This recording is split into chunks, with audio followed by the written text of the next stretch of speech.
What's up, everybody? Major Retired Richard Ojeda here, and I have been saying this for quite some time to anybody who would listen. January 6th was nothing more than a test rehearsal for what this treasonous fascist jackaloon has planned. Trump orchestrated an attack on our democracy, and not in a literal sense. He put an army together, he riled them up, he gave them the instructions, and like a coward that he is, he sat back and watched the chaos unfold.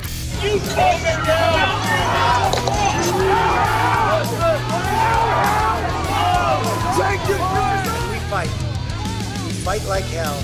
And if you don't fight like hell, you're not going to have a country anymore. The people that attacked our nation's capital on January 6th were not part of some random mob. They were recruited terrorists. They were targeted because they were both desperate and dumb. And Trump targeted them because he knew that as long as they believed in the cause, they would do anything that he wanted. And does that sound familiar to you? Does that type of recruiting and brainwashing sound familiar? Because it should, because that's exactly what ISIS and other terrorist organizations have been doing across the globe for decades now. That's the one thing that Donald Trump learned from his intelligence briefings as president, how to radicalize, recruit, and train terrorists. The levels of evil in this man cannot be put into words, especially if I have to watch my language. With ridiculous bullshit.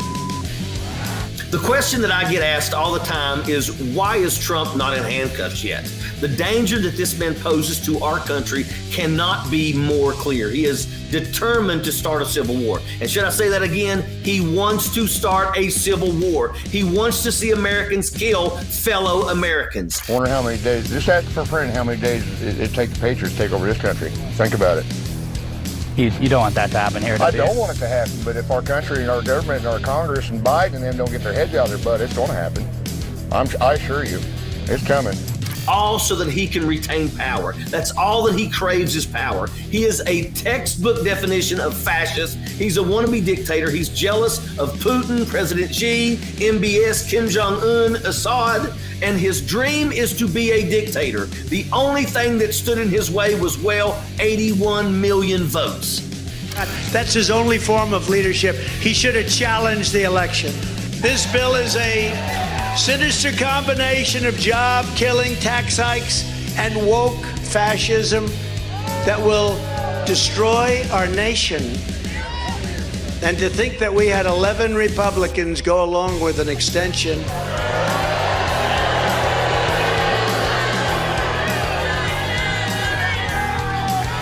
Headed up by Mitch McConnell. 81 million of my fellow countrymen and women are what defeated their orange savior. And I'm not going to dignify Trump's speech with the response because he doesn't deserve one. But who does deserve shame and embarrassment, though, are the Republicans in Congress who look at Donald Trump as their meal ticket. You know, in Lindsey Graham's case, that literally was a meal ticket. He apparently couldn't get enough of the free food, according to Trump's former press secretary.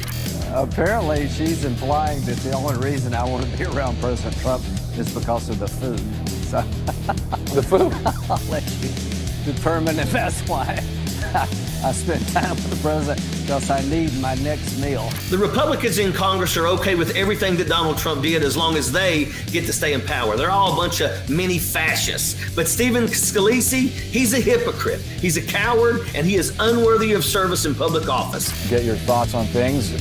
As we watch Steve Scalise squirm out of repeatedly telling the truth, the fear of crossing Trump is evident. It's on his face, and it strikes me that he's someone who was the victim of political violence. He survived being shot by a crazed fanatic.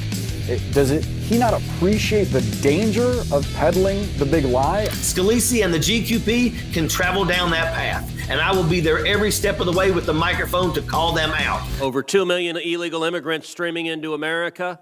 Democrats don't care. Hundreds of thousands of kids in cages. Democrats don't care. Every Democrat on this committee went on TV on and on about kids in cages, kids in cages. You now know what they were saying. They didn't believe, because if they believed it, there are more kids in more cages that are more full now than there ever were, and not a Democrat on this committee cares. We need to pass some kind of legislation that holds senators accountable for the lies that they tell when they are in the Senate chamber. You know, Ted Cruz is lying through his teeth, and he's not even being subtle about it. Not a single word that came out of Cancun Cruz's mouth was true. Not one. Hey, Ted, I know that you're bitter that you and your treasonous party are no longer in power, and believe me, we're going to do everything in our power to keep it that way. But let me explain to you how it works, since you've been in the Senate forever, and it seems like you still don't understand the rules. The way that our democracy works is that the party in power gets to call the hearings that they want to bring front and center. And right now, the Democrats are concerned with paying the credit card bill that you and the rest of the Republican Party spent on tax cuts for the wealthy. Cancun Cruz is grossly exaggerating the numbers of people crossing the border. Secondly, children are no longer being housed in cages. Although I will say the people at the border are not being treated well either. I tell it like it is, and we do need to do better there. But do you actually think that Ted Cruz gives a damn about migrants and how they're being treated at the border? This is nothing more than a talking point to him. Ted Cruz has spent his entire life being the most obnoxious person in the room, and it's a competition to him. And this jackaloon does not display normal human behavior. Take over the world domination, rule everything, rich, powerful, that sort of stuff. Cancun Cruz also mentions COVID, saying that he's worried migrants are going to spread it. Well, Senator, an easy solution would be to vaccinate anyone and everyone that enters our country, no questions asked. You know how you want people to be able to buy machine guns at Walmart with no questions asked? How about we offer vaccines under those same set of rules? You see, folks, Ted Cruz doesn't care about our border, national security, or COVID. He just likes to hear himself yell. If only he would have stayed in Cancun last winter. But then Mexico doesn't deserve the cruel and inhumane torture of having him occupy their country.